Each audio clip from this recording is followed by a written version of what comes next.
You might have heard of operating systems like Linux, Windows, Mac OS, Chrome OS, and also device-specific operating systems like iOS, Android, iPadOS, watchOS, and so on.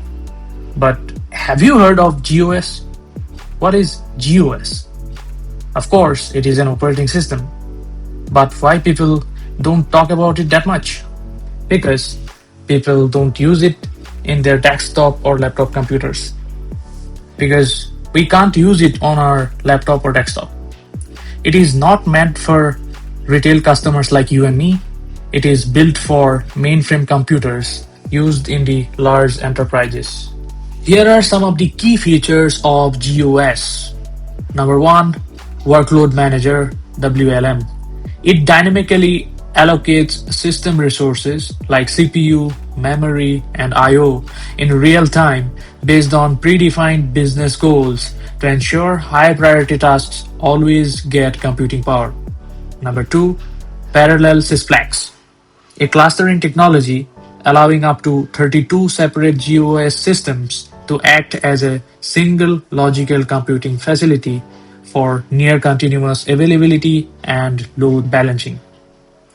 Number three, pervasive encryption.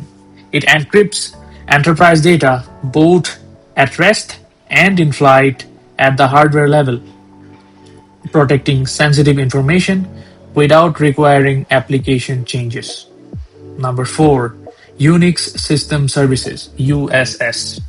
It includes a certified Unix environment within the OS, allowing enterprises to run Java, Python, Node.js, and POSIX compliant applications. Number five, Resource Access Control Facility (RACF).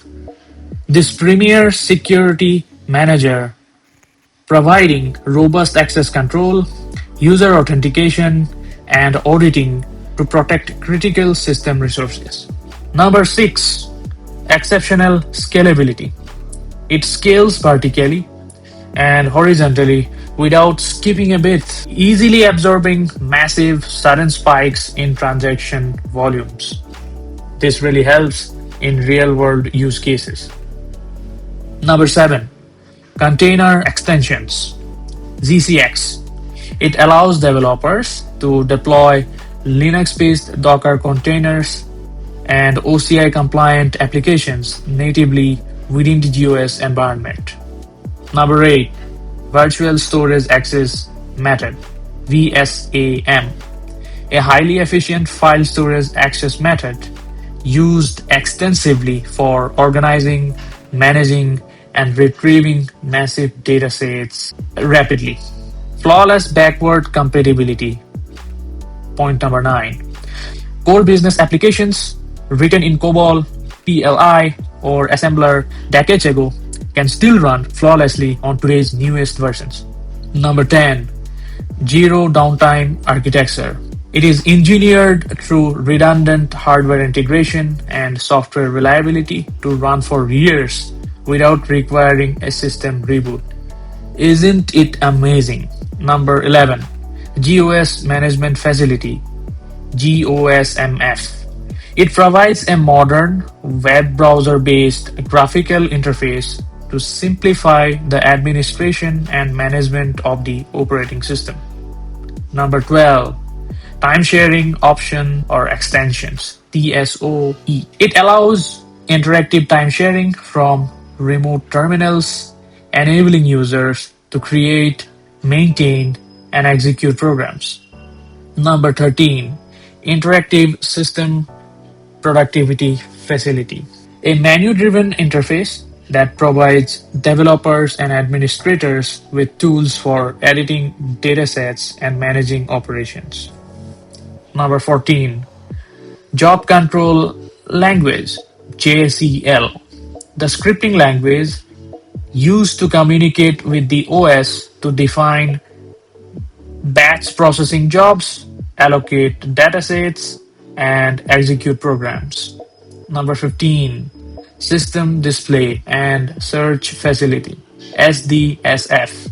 It provides administrators and operators with real-time monitoring and control of jobs, queues, and system resources.